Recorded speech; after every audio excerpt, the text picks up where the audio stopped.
Hello అండి, welcome to my channel మన ఇంటి వంట. చెప్పే కదా మీకు జొన్న రవ్వతో ఉప్మా చేస్తున్నానని. చూడండి,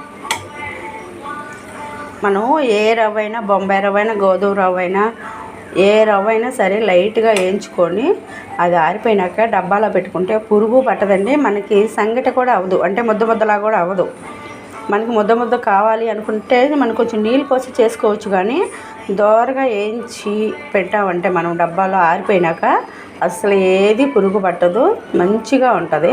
మీరు కూడా ట్రై చేయండి. ఇలాగే జొన్న రవ్వతో, పచ్చ జొన్నలతో చేసుకోండి, చాలా మంచిది. ఎందుకంటే షుగర్ ఉన్న వాళ్ళు కానీ, బీపీ వాళ్ళు, అనేకమైన మనకి మోకాలు నొప్పులు కానీ, చేతులు అన్నీ నొప్పులున్నా మన వెనక అమ్మమ్మలు, నాయనమ్మలు కానీ అందరూ ఏం చేసేవాళ్ళు, జొన్నలతోనే ఎక్కువ వాళ్ళు తినేవాళ్ళు. జొన్న పిట్టు అవన్నీ రకరకాలు తయారు చేసేవాళ్ళు కదా.